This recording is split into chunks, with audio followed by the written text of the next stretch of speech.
The morning drizzle had turned into a steady downpour by the time Miranda Chen stepped out of the Columbia Heights metro station in Washington, D.C. The concrete sidewalks glistened with puddles, reflecting the gray October sky. Miranda adjusted her umbrella while checking her watch. 7:40 a.m. She had 20 minutes to walk the 3 blocks to Meridian Publishing, where she'd been working as an assistant editor for just over 9 months.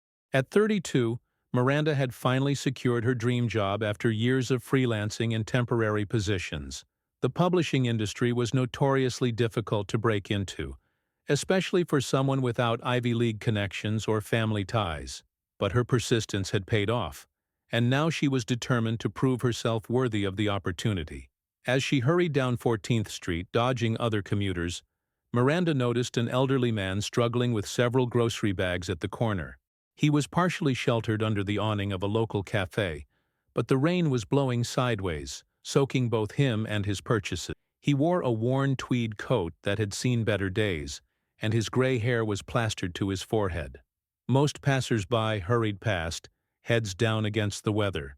Miranda hesitated for only a moment before approaching him. "Excuse me, sir?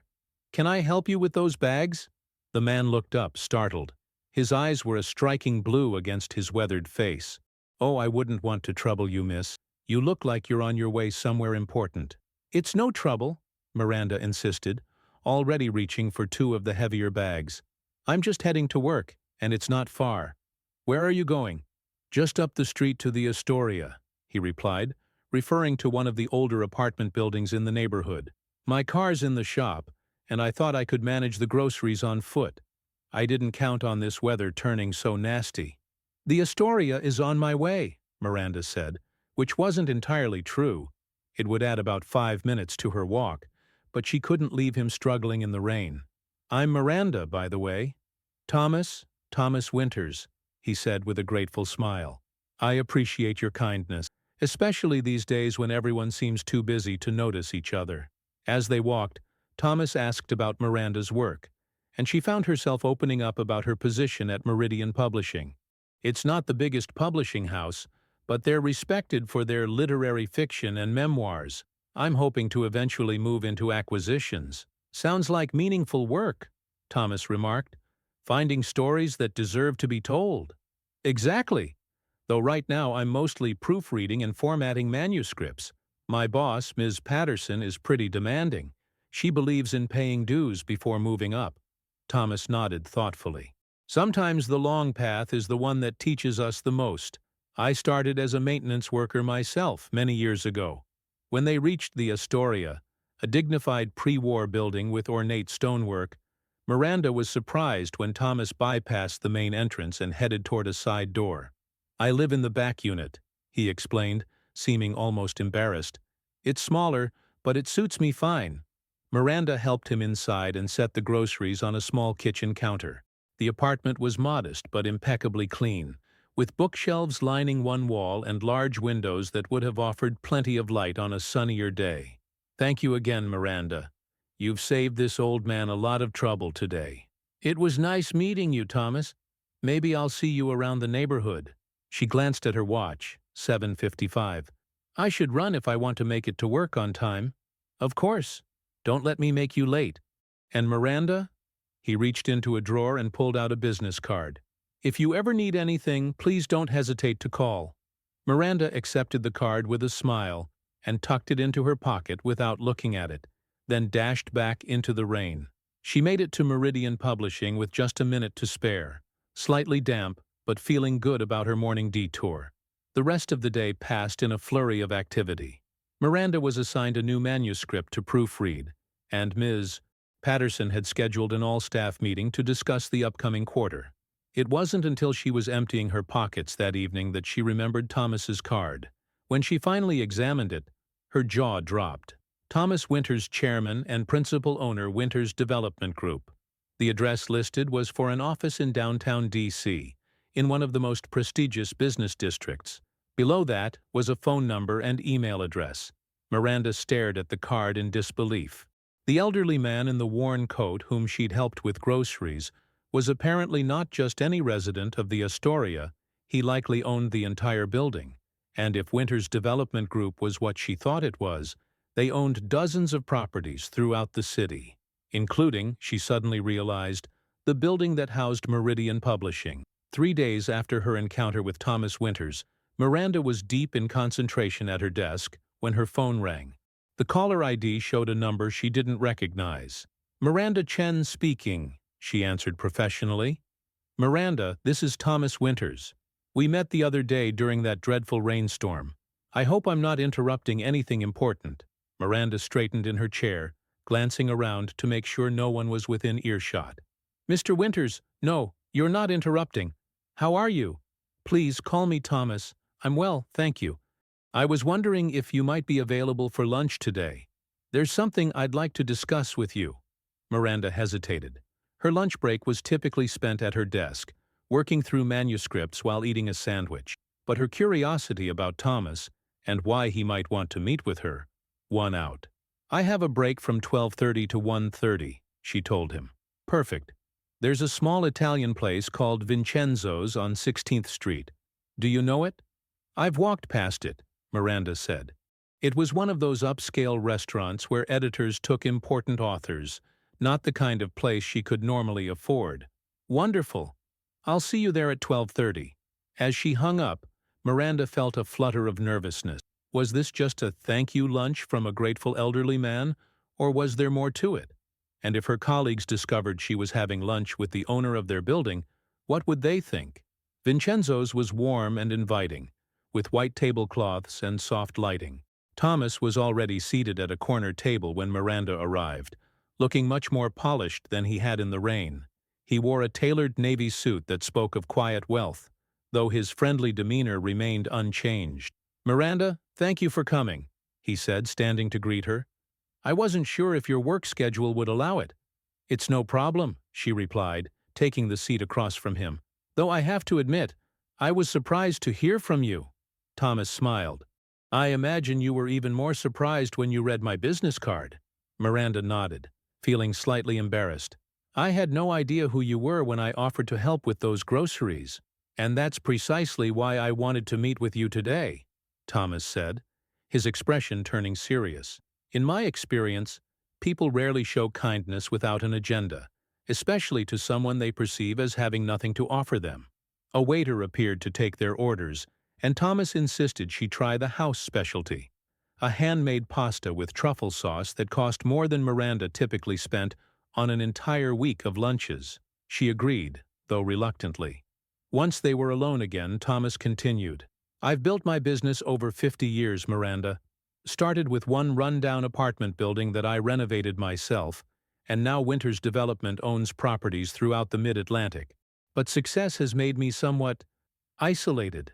"I can imagine," Miranda said, though in truth she couldn't really fathom the kind of wealth Thomas must possess. "People see the name, or the company, not the person.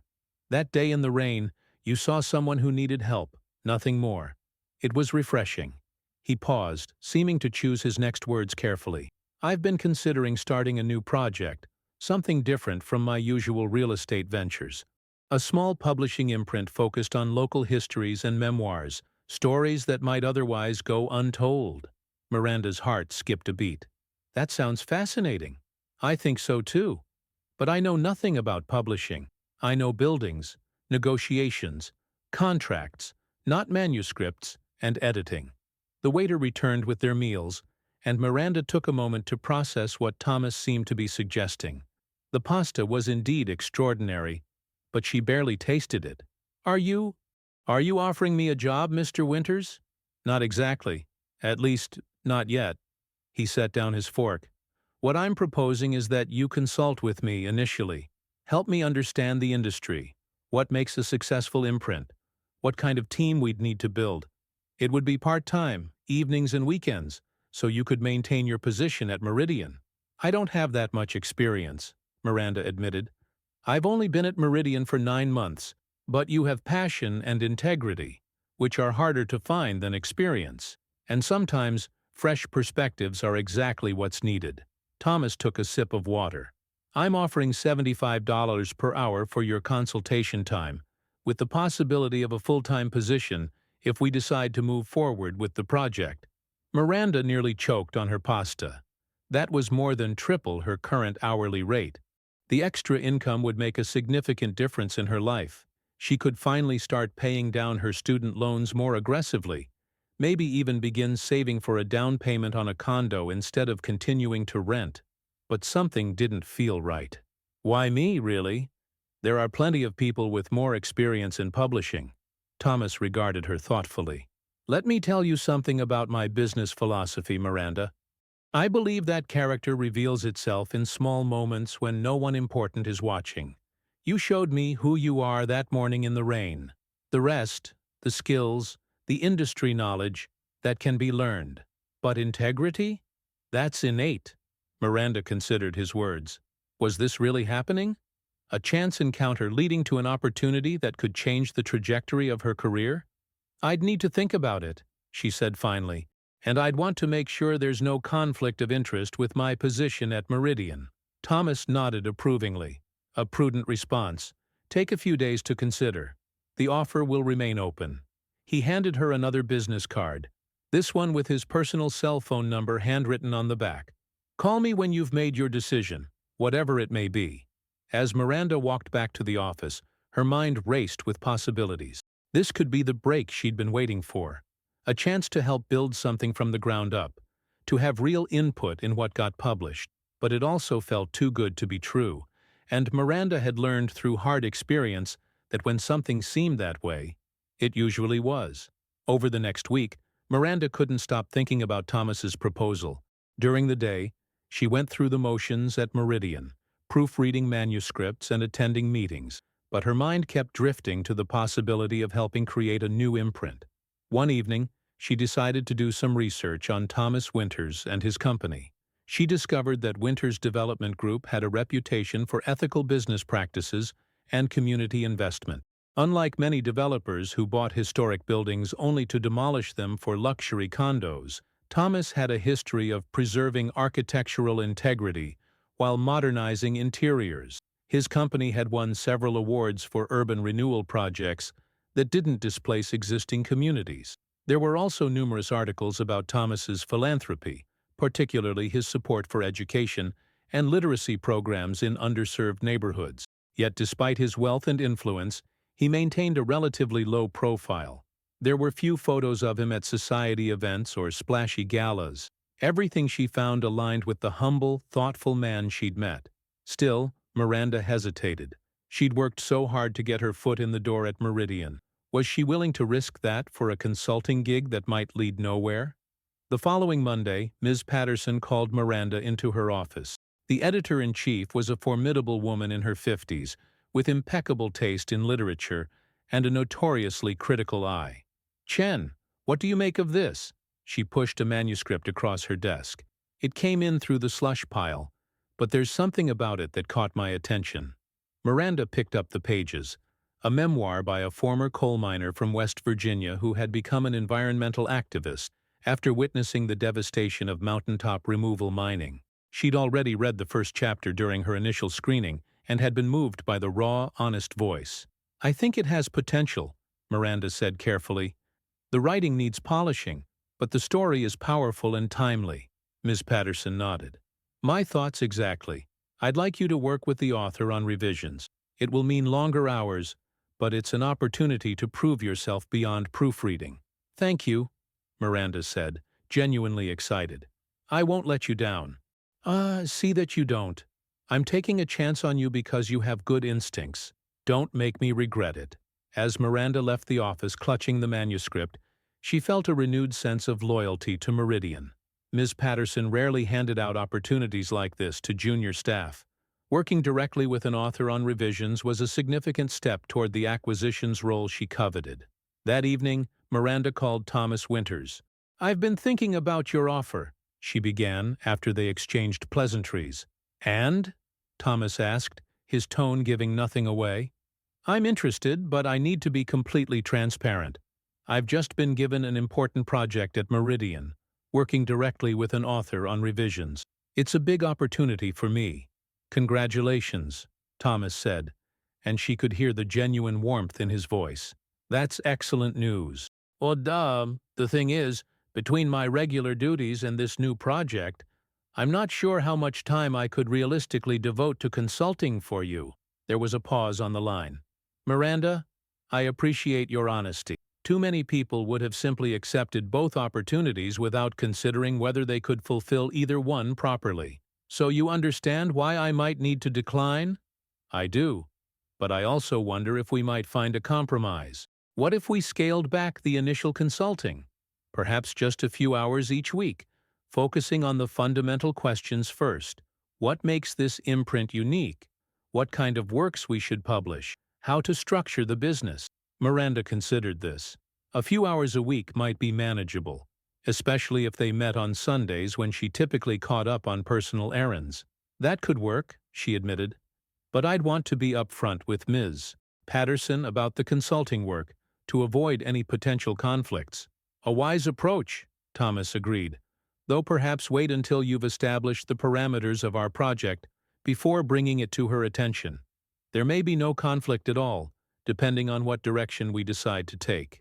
They arranged to meet the following Sunday at a coffee shop to begin outlining the vision for the new imprint. As Miranda hung up, she felt a mixture of excitement and apprehension. She was stepping into unknown territory, balancing her established position with a new venture that might reshape her career entirely. The next day at Meridian, Miranda was heading to the break room when she overheard a conversation between two senior editors. Patterson says we'll need to vacate by March, one was saying. Apparently, the building owner is planning major renovations.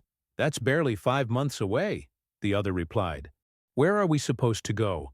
Commercial real estate in this area is through the roof. Miranda froze, coffee mug in hand. Were they talking about Winters Development Group? About Thomas? She retreated before they could notice her eavesdropping, mind racing. If Meridian was being forced to relocate due to renovations, that put her in an awkward position. Thomas hadn't mentioned anything about this during their lunch or subsequent phone conversation. Back at her desk, Miranda pulled out Thomas's card, staring at the Winters Development Group logo. Had his interest in her been genuine, or was he using her somehow? Maybe he wanted insider information about Meridian's operations or financial status before negotiations about the building lease. The thought made her stomach churn. She'd been so flattered by his attention and the consulting offer that she hadn't considered potential ulterior motives. But that didn't align with the Thomas she'd met. The humble man struggling with grocery bags in the rain, who spoke about integrity and character. She needed more information before their Sunday meeting. She couldn't proceed if Thomas was being dishonest with her, no matter how excited she was about the imprint project. Miranda made a decision. Tomorrow she would speak directly with Ms. Patterson about the building situation, and depending on what she learned, she would confront Thomas on Sunday about his true intentions. The certainty of this plan calmed her somewhat, though her trust had been shaken. She turned her attention back to the coal miner's memoir, losing herself in his powerful story of transformation and advocacy. Whatever happened with Thomas Winters, she still had important work to do right here. The next morning, Miranda arrived at the office early, determined to speak with Ms. Patterson before the day's meetings began. She found her boss already at her desk, reviewing manuscript submissions with a red pen in hand. Ms. Patterson, do you have a moment? Miranda asked, hovering in the doorway. The editor looked up, her reading glasses perched on the end of her nose. Make it quick, Chen. The acquisitions meeting is in 30 minutes. Miranda stepped inside and closed the door. I overheard something yesterday about Meridian having to relocate by March. Is that true? Ms. Patterson's expression tightened. Office gossip travels fast, I see. Yes, it's true, though nothing has been officially announced yet. The building owner is planning extensive renovations. Winters Development Group? Yes? How did you know that? Miranda took a deep breath. I actually met Thomas Winters recently. By coincidence, she added quickly, seeing Ms. Patterson's raised eyebrow. He's offered me a consulting position for a new publishing imprint he's considering starting. Ms. Patterson removed her glasses, studying Miranda with newfound interest. I see.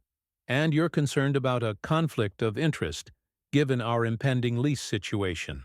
Exactly. I wouldn't want to compromise my position here, or take advantage of privileged information. To Miranda's surprise, Ms. Patterson laughed, a short, sharp sound rarely heard in the offices of Meridian Publishing. Chen, you're more scrupulous than most in this industry. The lease situation isn't confidential. In fact, Mr. Winters himself called me yesterday to discuss a proposal that might solve our relocation problem. He did? Yes. Apparently, Winters Development owns another property nearby that's already been renovated. He's offering us space there at the same rate as our current lease, which is well below market value. He mentioned his interest in publishing and asked for my professional opinion about starting an imprint. Miranda sank into the chair opposite Ms. Patterson's desk, processing this information. So he wasn't trying to use me for insider information. It appears not, though I find it interesting that he's reached out to both of us separately. Ms. Patterson leaned forward. Tell me more about this consulting position. Miranda explained Thomas's proposal, including the focus on local histories and memoirs. That's actually quite complementary to Meridian's catalog, not competitive, Ms. Patterson observed. We rarely publish local interest books or memoirs outside of major public figures. So you don't think it would be a conflict for me to consult with him? Not necessarily, though we'd need some formal parameters. Ms. Patterson tapped her pen against the desk thoughtfully. In fact, if his imprint focuses on the niche he's describing, it could potentially operate under Meridian's umbrella, giving him the industry infrastructure he needs while allowing us to expand our market reach. Miranda stared at her boss, hardly believing what she was hearing. You'd consider a partnership? I'd consider discussing it. Publishing is changing, Chen. Independent houses like ours need to innovate to survive. She glanced at her watch. I have to prepare for the acquisitions meeting now, but I'd be interested to hear how your meeting with Mr. Winters goes this weekend. Thank you, Ms. Patterson. I appreciate your candor. As Miranda turned to leave, Ms. Patterson added, And Chen? Good instincts, bringing this to me directly instead of making assumptions. That's the kind of integrity we need in acquisitions. Sunday morning arrived crisp and clear, the kind of perfect fall day that made Washington, D.C. shine. The coffee shop where Miranda had arranged to meet Thomas was busy, but not overcrowded, with sunlight streaming through large windows.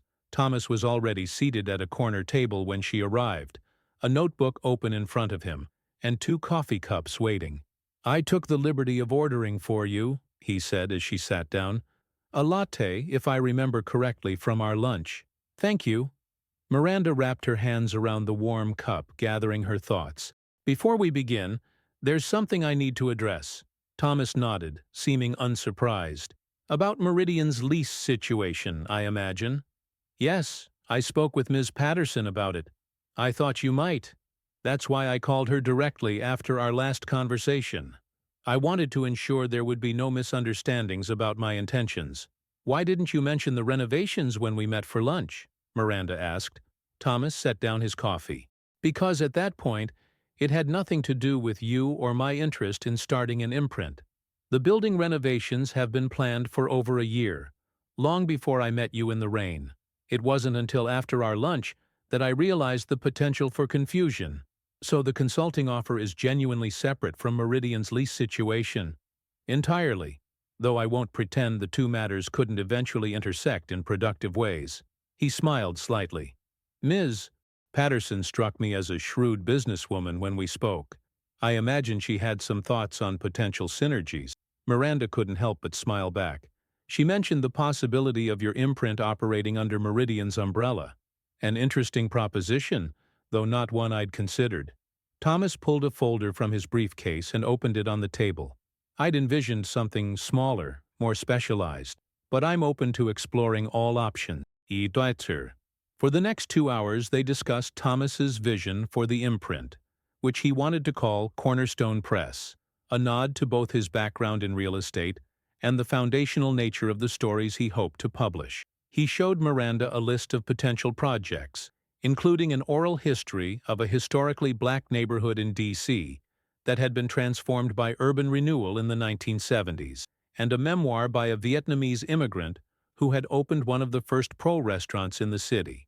These are amazing stories, Miranda said, genuinely impressed. But they'll need significant development work, which is precisely why I need someone with your editorial instincts, Thomas replied. Someone who can see the diamond in the rough, like your coal miner's memoir. Miranda looked up, startled. How did you know about that? Ms. Patterson mentioned it. She speaks highly of your ability to identify meaningful narratives.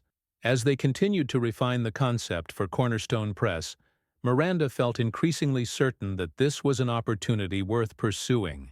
Thomas's passion for preserving local stories aligned perfectly with her own belief in the power of publishing to amplify overlooked voices. By the time they wrapped up their meeting, they had outlined a 3-month consulting arrangement with clearly defined deliverables and boundaries to avoid any conflicts with her work at Meridian. Thomas would meet with Ms. Patterson the following week to discuss a potential partnership. I have one question, Miranda said as they gathered their things to leave. That day in the rain, why were you doing your own grocery shopping? And why were you staying in that small apartment when you could live anywhere? Thomas smiled, a hint of melancholy in his eyes.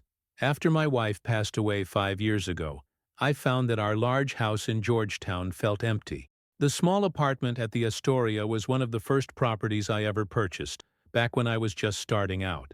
Staying there occasionally helps me remember where I came from. And the groceries? I still do my own shopping because it keeps me connected to everyday life. When you reach my age and position, it's easy to become isolated from reality. He shrugged. Besides, no one makes my Sunday pot roast quite the way I like it. As they stepped outside into the autumn sunshine, Miranda felt a sense of alignment she hadn't experienced in her career before. Through a simple act of kindness on a rainy morning, she had opened a door to new possibilities, not just for herself, but for stories that deserved to be told. Same time next Sunday? Thomas asked. I'll be here, Miranda replied, confident now in her decision. I have some ideas about the coal miner's memoir that might interest you. As they parted ways, Miranda realized that her impulsive decision to help a stranger with his groceries had changed the course of her career in ways she could never have imagined. But more importantly, it had connected her with someone who shared her vision for what publishing could be, a bridge between overlooked stories and the readers who needed to hear them. In the months that followed, Cornerstone Press would indeed become reality, not as Thomas's solo venture or under Meridian's umbrella, but as a collaborative imprint that combined his resources with Meridian's expertise and Miranda's editorial vision. And it all began with a simple choice to notice someone in need on a rainy October morning in Washington, D.C.